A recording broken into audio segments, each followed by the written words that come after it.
Hello everyone, I am Shalini Sharma in front of you and now we study given goods. तो what is given goods? एक most important topic और net exam point of view से बहुत important है. तो let's start. What is given goods? Given goods are special kind of inferior goods in which consumer spends a large part of his income, and their demand rise with an increase in price and demand falls with decrease in price. Means कि consumer की एक special kind की ये एक inferior goods है. It is not totally inferior goods, ये एक special kind की इंफीरियर गुड्स है जिसके अंदर कंज्यूमर स्पेंड करता है अपना बहुत सारा इनकम का पार्ट, और जब उसका डिमांड राइज इंक्रीज हो जाता है, जब प्राइस इंक्रीज होता है तो उसकी डिमांड भी इंक्रीज हो जाती है, और प्राइस डिक्रीज होता है तो उसकी डिमांड भी फॉल्स हो जाती है. इट मीन्स जब प्राइस इंक्रीज हो रहा है, प्राइस इंक्रीज हो रहा है तो डिमांड भी इंक्रीज हो रही है, और प्राइस डिक्रीज हो रही है तो डिमांड भी डिक्रीज हो रही है. इट मीन्स कौन सा रिलेशनशिप हो गया, ये हमारा पॉजिटिव रिलेशनशिप हो गया. सो हम कह सकते हैं कि प्राइस इंक्रीज होने पे डिमांड जो है वो भी इंक्रीज हो रही है, और प्राइस डिक्रीज होने पे डिमांड जो है वो डिक्रीज हो रही है. It means this is as positive relation. Clear हो गया कि पॉजिटिव रिलेशन क्यों होता है. अब इसको डायग्राम की हेल्प से करते हैं. डायग्राम में क्या है, मान लीजिए प्राइस क्या है हमारा, ये है. बट इससे पहले मैं आपको कुछ एक इंट्रोडक्शन दे देती हूँ कि गिफिन पैराडॉक्स कहाँ से, किसने स्टार्ट किया था. वो किया था सर रॉबर्ट गिफिन ने. तो 2 मार्क्स में ये क्वेश्चन कई बार आ जाता है नेट के एग्जाम्स में या पीजीटी वालों के क्वेश्चंस में कि गिफिन पैराडॉक्स किसके द्वारा स्टार्ट किया गया. सर रॉबर्ट गिफिन ने इसको स्टार्ट किया था. अब सर रॉबर्ट गिफिन ने ये क्या था कि जो ब्रिटिश अर्नर्स थे, जो पुअर ब्रिटिशर्स थे, वो हमें ब्रेड पर ही डिपेंड रहते थे. खाने के लिए तो बहुत सारी चीज़ें थी, लेकिन वो अपनी लाइफ को जीने के लिए सिर्फ ब्रेड खाते थे. इट मीन्स यहाँ पे मैंने एक प्रोडक्ट ले लिया ब्रेड, इसके अलावा उसका सब्स्टिट्यूट तो मान लीजिए मीट भी था. ठीक है, तो मीट क्या है, बहुत एक्सपेंसिव गुड्स थी, और ब्रेड जो है वो एक नॉर्मल था, तो इसलिए वो ब्रेड खा के ही अपनी लाइफ को स्पेंड कर रहे थे. अब क्या हुआ, जब ब्रेड के प्राइजेस इंक्रीज हुए, अब ब्रेड के प्राइस इंक्रीज हो गए, उनकी क्या है, ब्रिटिशर अर्नर्स की इनकम जो है वो तो फिक्स्ड है, उसमें कोई चेंज नहीं आया.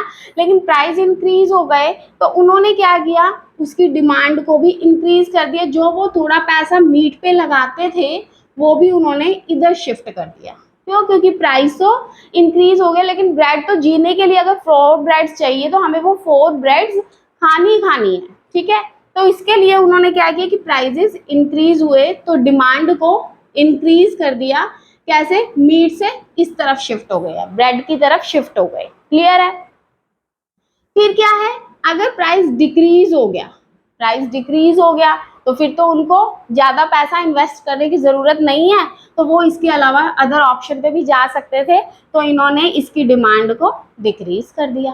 क्लियर हो गया. तो इट मीन जो ब्रिटिशर अर्नर्स थे उनका मेन एग्जाम्पल आपको मैंने यहाँ पे दिया है. नेक्स्ट वन है कि इसके अंदर 2 इफेक्ट से, एक है सब्स्टिट्यूट इफेक्ट और एक है इनकम इफेक्ट. सब्स्टिट्यूट इफेक्ट के अंदर जैसे मैं आपको एग्जांपल दे देती हूँ कि मान लीजिए कोक है और पेप्सी है. अगर आपको कोक नहीं मिलती तो आप पेप्सी को कंज्यूम कर लेते हो. तो यहाँ पे हमने जो अपना नॉर्मल एग्जांपल है बाजरा और व्हीट का वो दे दिया. तो बाजरा व्हीट के अंदर अगर बाजरा के प्राइजेस इंक्रीज हो जाते हैं, सब्स्टिट्यूट इफेक्ट की बात कर रहे हैं हम, तो बाजरा के प्राइजेस इंक्रीज हो रहे हैं तो हमने व्हीट की डिमांड को क्या कर दिया, इंक्रीज कर दिया. और अगर बाजरा के प्राइसेस डिक्रीज हो गए तो हमने व्हीट की डिमांड को डिक्रीज कर दिया. तो इट मीन्स ये इंक्रीज हुआ तो ये भी इंक्रीज हुआ, मीन्स बाजरा के प्राइसेस इंक्रीज हुए तो डिमांड व्हीट की इंक्रीज हो गई है. सब्स्टिट्यूट इफेक्ट है, और रिलेशनशिप किसके बीच में देख रहे हैं, प्राइस और डिमांड के बीच में देख रहे हैं, सब्स्टिट्यूट प्रोडक्ट्स की. नेक्स्ट वन है कि अगर बाजरा के प्राइसेस डिक्रीज हुए तो व्हीट की डिमांड को इंक्रीज कर दिया गया, तो इनमें पॉजिटिव रिलेशनशिप हो गया। अब यहाँ पे इसका क्या मीनिंग है ये मैं आपको बाद में समझाती हूँ, पहले हम इनकम इफेक्ट देख लेते हैं। इनकम इफेक्ट क्या होता है? इनकम इफेक्ट जो रियल इनकम होती है, हम यहाँ पे इनकम इफेक्ट में रियल इनकम या परचेजिंग पावर ऑफ मनी को लेके चलते हैं। अब what is real income, what is purchasing power of money? मान लीजिए यहाँ पे आपको एग्जांपल ले लीजिए, मान लीजिए कोई भी 5 यूनिट्स ले लेते हैं, ठीक है। बनाना है, बनाना लेके आते हो आप, ठीक है, बनाना के 5 यूनिट्स लेके आ रहे हो और वो 5 यूनिट्स मान लीजिए 20 रुपी का 1 यूनिट है, तो टोटल कितने आ गए आपके? 100 रुपीज के आ गए हैं। लेकिन आपकी इनकम जो है वो सिर्फ 100 रुपीज ही है। अब वही बनाना का एक यूनिट आपका कितने का आ गया? मान लीजिए 25 का आ गया। अब जब 25 का एक यूनिट आएगा तो आप कितने यूनिट्स कंज्यूम कर सकोगे? 4 यूनिट्स। जबकि पहले आप बनाना के 5 यूनिट्स ले रहे थे और आप वही 100 रुपीज पे कर रहे थे। 100 रुपीज में आप 5 यूनिट्स बनाना के ले रहे थे, लेकिन अब आप उन्हीं 100 रुपीज के अंदर 4 यूनिट्स ले रहे हो बिकॉज ऑफ प्राइस इंक्रीज हो गया है। प्राइस इंक्रीज हो गया एक प्रोडक्ट का, दैट इज बनाना। बनाना का 20 से 25 हो गया। लेकिन अगर उसी बनाना का प्राइस 10 यूनिट्स हो गया, आपकी इनकम कितनी है? 100 रुपीज ही है। 100 रुपीज इनकम है और अब 10 हो गया, तो अब आप कितने यूनिट्स ले सकते हो? बनाना के 10 यूनिट्स ले सकते हो। मतलब purchasing power of product change हो रही है। पहले 20 रुपीज था अगर प्राइस, तो परचेजिंग पावर आपकी थी 5 यूनिट्स। 5 यूनिट्स अगर परचेजिंग पावर 25 हुआ, प्राइस इंक्रीज हुआ, तो आपकी परचेजिंग पावर जो है वो 4 यूनिट्स रह गई। लेकिन अगर प्राइस डिक्रीज हुआ, 10 रुपीज रह गया 1 यूनिट का, तो आपकी परचेजिंग पावर भी कितनी हो गई है? 10 यूनिट्स हो गई है। क्लियर हुआ कि परचेजिंग पावर ऑफ मनी क्या है? यहाँ पे आपकी इनकम कांस्टेंट है, 100 रुपीज है। तो इनकम अगर इंक्रीज होगी तो मैं डिमांड को क्या कर दूंगा? डिक्रीज कर दूंगा। ठीक है, क्यों? क्योंकि यहाँ पे अगर बाजरा और व्हीट की तरफ ही लेके चलते हैं कि बाजरा के अगर इनकम मेरी इंक्रीज हो गई तो मैं बाजरा से कहाँ शिफ्ट हो जाऊंगी? व्हीट की तरफ शिफ्ट हो जाऊंगी। ठीक है, तो इसलिए यहाँ पे इनकम इंक्रीज होगी तो हम डिमांड डिक्रीज कर देंगे। लेकिन अगर इनकम डिक्रीज हो गई हमारी तो हम बाजरा जो है उसकी डिमांड को इंक्रीज कर देंगे। इट मीन्स ये कौन सा रिलेशनशिप हो गया? इनवर्स रिलेशनशिप हो गया, नेगेटिव रिलेशनशिप हो गया। तो गिवन गुड्स के अंदर जो इनकम इफेक्ट है वो ज्यादा स्ट्रॉन्ग है as a comparison to substitute effect. Clear हो गया ये बात? आपको पॉइंट समझ आ गया?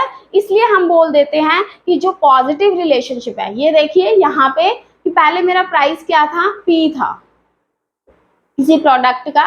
अब जब प्राइसेस इंक्रीज हुए, यहाँ पे मैं गिवन गुड्स का बता रही हूँ, प्राइसेस इंक्रीज हुए, पी से P1 हुए, तो जो क्वांटिटी डिमांड है Q से Q1 हो गई है। ठीक है, अभी एग्जांपल दिया था ना कि बाजरा है, तो बाजरा का प्राइस बढ़ा तो डिमांड भी क्या हो गई? उसकी इंक्रीज हो गई है। तो इसलिए आप बोल देते हो कि ये इंक्रीमेंट हुआ है। इसका सबसे बड़ा रीजन क्या है पॉजिटिव रिलेशनशिप का? कि इसका कोई भी सब्स्टिट्यूट नहीं है, नो सब्स्टिट्यूट। एग्जांपल ले लेते हैं पोटैटो। अब पोटैटो का कोई भी सब्स्टिट्यूट नहीं है कि अगर पोटैटो नहीं है तो आप पोटैटो की जगह कोई और यूज कर लोगे। ठीक है, ब्रेड है तो ब्रेड का कोई भी सब्स्टिट्यूट नहीं है, तो इसलिए हम कह देते हैं कि इसका कोई भी क्लोज सब्स्टिट्यूट नहीं है, इसलिए इसके जो रिलेशनशिप है वो पॉजिटिव लेके चलते हैं। तो आप ये बोल सकते हो कि P से P1 हो गया। उसी तरह से अगर प्राइसेस डिक्रीज हो जाते हैं, P से P0 हो जाते हैं, तो क्वांटिटी डिमांड भी क्या हो जाती है? इसकी डिक्रीज हो जाती है। क्लियर हो गया स्टूडेंट्स? तो Q से क्या हो जाएगी? Q0 हो जाएगी।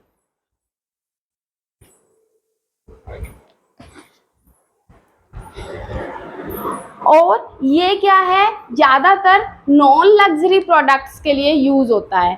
कि जो प्रोडक्ट लग्जरी नहीं है, जैसे अब मैंने पोटैटो का एग्जांपल दिया है, तो ये लग्जरी प्रोडक्ट नहीं है, इसलिए भी हम बोल देते हैं कि गिफ्ट गुड्स का जो रिलेशनशिप है वो पॉजिटिव है, और जिनकी लो इनकम है वहां पे भी रिलेशनशिप जो है पॉजिटिव होता है। कई बार हम ये पूछ लेते हैं कि रीजन क्या है, कि वाई, कि पॉजिटिव रिलेशनशिप क्यों है गिफ्ट गुड्स का, तो इसके अंदर कुछ ऑप्शंस आ जाते हैं। तो आपके लिए हो सकता लो इनकम है ये, और सेकंड वन अभी आपको बताया था कि ये लग्जरी प्रोडक्ट नहीं है, और इसका कोई भी क्लोज सब्स्टिट्यूट नहीं है। और मान लीजिए फोर्थ ऑप्शन कुछ और आ गया है, कि मान लीजिए ये आ गया है कि इनकम हाई हो, तो इनकम हाई वाला ऑप्शन यहाँ पे नहीं है, तो आप हाई इनकम का जो ऑप्शन है उस पर क्लिक करके बता सकते हो कि ये गिफ्ट गुड्स की क्वालिटी नहीं है। क्लियर हो गया ये पॉइंट आपको? तो आई होप आपको समझ आया होगा कि गिफ्ट गुड्स का मैंने आपको ब्रीफ के अंदर समझाया है। तो मिलती हूँ नेक्स्ट क्लास के अंदर। Thank you so much, have a nice day, God bless you, and please like, subscribe and share my channel.